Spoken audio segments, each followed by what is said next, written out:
नमस्कार, आप देख रहे हैं यूट्यूब चैनल जी गुरुजी। आज हम पढ़ेंगे कक्षा 8वीं विषय संस्कृत का प्रथमा पाठः मंगल कामना। मंगल का अर्थ होता है कल्याण, अर्थात कल्याण के लिए कामना करना। तो प्रथमा पाठः का पहला श्लोक देखिए। प्रभो देश रक्षा बलम में प्रयच्छ, नमस्ते अस्तु देवेश बुद्धिम च यच्छ, सुतास्ते वयम सूरवीराः भवाम, गुरुन मातरम चापि तातम नमाम। यहाँ प्रभु का अर्थ होता है प्रभु, में मतलब होता है मेरा, प्रयच्छ मतलब होता है देना।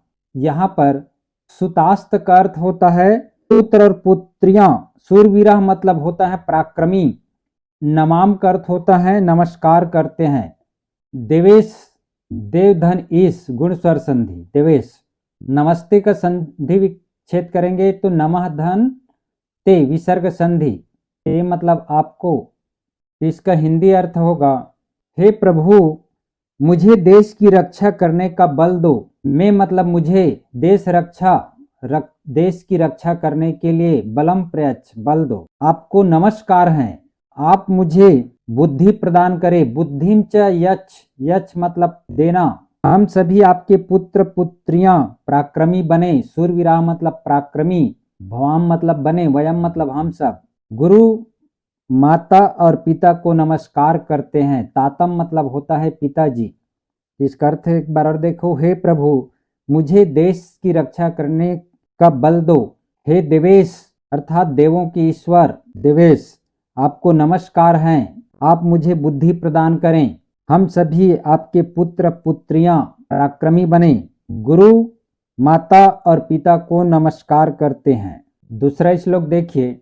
घृणायास्तु नाशः सदैक्यस्य वासः, भवेद भारते स्नेह वृत्ते विकासः, प्रजातांत्रिकम राज्यम अस्माकम अत्र सदा वर्धताम मंगल यत्र तत्र। घृणा का अर्थ होता है नफरत, नाशा मतलब नाश हो, सदैक्यम सदा धन ऐक्यम, यहाँ पर वृद्धि स्वर संधि अर्थात हमेशा एकता की, वास मतलब निवास करना। स्नेह वृत्ति का अर्थ होता है प्रेम भाव।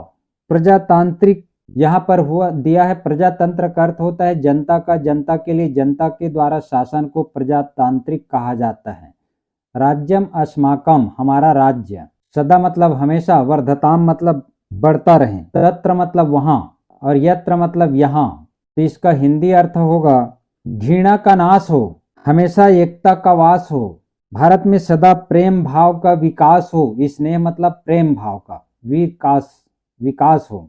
हमारा यह राज्य प्रजातांत्रिक है, यहाँ हमेशा सर्वत्र मंगल बढ़ता रहे। मंगल बढ़ता रहे मतलब कल्याण, कल्याण मतलब खुशहाली बढ़ता रहे। तो यहाँ पर सदा धनैक्यम वृद्धि स्वर संधि, उसी प्रकार यहाँ पर वृत्तेः धन विकासः विसर्ग संधि, रुत्त विसर्ग संधि।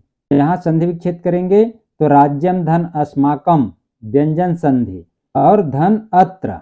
तीसरा श्लोक देखिए। न को अपि सुधा पीड़ितो मानवः स्यात्, न रुग्णो न नग्नतो न क्षीणश्च तस्मात्, न शिक्षा विहीनश्च पश्याम कश्चित्, भो भारतस्योन्नतिः स्यात् कश्चित्। न मतलब नहीं, को अपि मतलब कह, धन अपि विसर्ग संधि, पीड़ित सुधा मतलब होता है भूख से पीड़ित, मानवा मतलब मनुष्य, रुग्ण मतलब होता है रोगी या बीमार व्यक्ति, नग्नो मतलब होता है वस्त्रहीन या वस्त्र से रहित, क्षीण मतलब होता है निर्धन, शिक्षा विहीनश्च का अर्थ होता है शिक्षा से रहित या निरक्षर कह सकते हैं।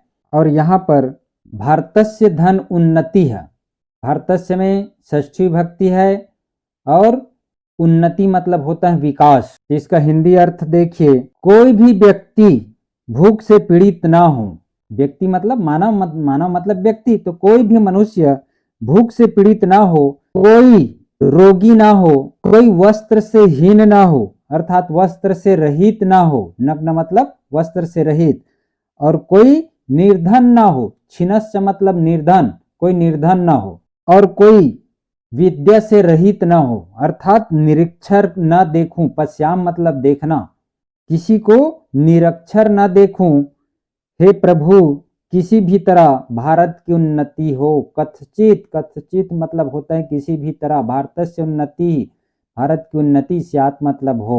चौथा श्लोक देखिए, सुखैः पूर्णम एतद् भवेद भारतम में भवेदत्र नित्यं प्रभो अनुग्रहस्ते इयं कामना प्रार्थनया स विधातः इमाम पूर्यकाम अये लोकमातः। सुखई यहाँ पर सुखों से, तृतीय बहुवचन कारक चिन्ह करण से के द्वारा।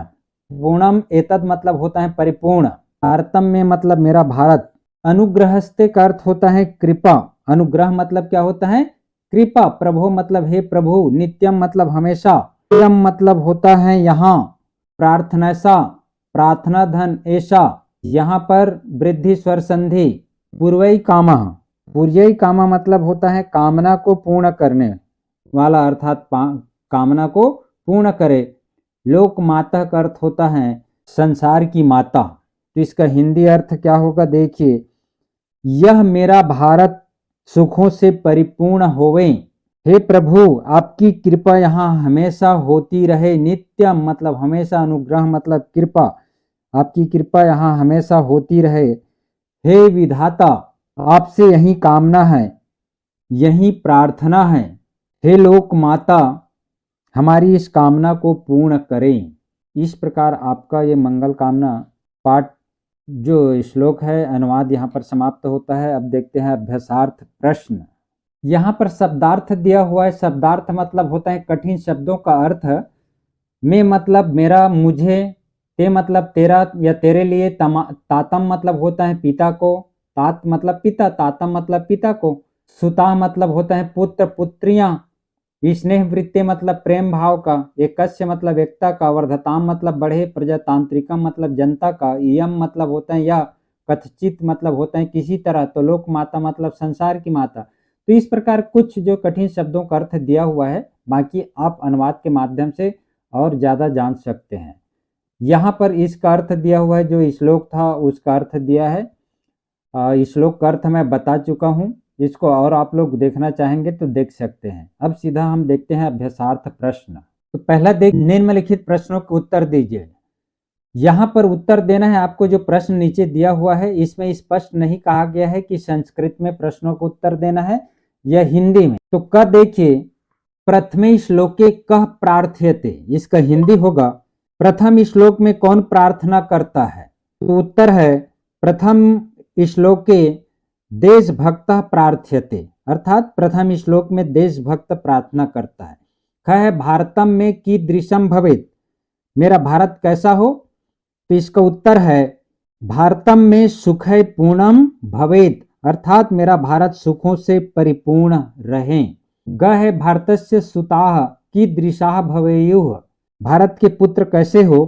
तो उत्तर है भारतस्य सुताः शूरवीराः भवेयुः, भारत के पुत्र शूरवीर हो। घ है अस्माकं राज्यम कीदृशम अस्ति, हमारा राज्य कैसा है। तो इसका उत्तर है अस्माकं राज्यम प्रजातांत्रिकम अस्ति, हमारा राज्य प्रजातांत्रिक है। अंग है नरः कया पीड़ितो न भवेत्, अर्थात मनुष्य किससे पीड़ित ना हो। तो इसका उत्तर होगा नरः क्षुधा पीड़ितो न भवेत्, अर्थात मनुष्य भूख से पीड़ित ना हो।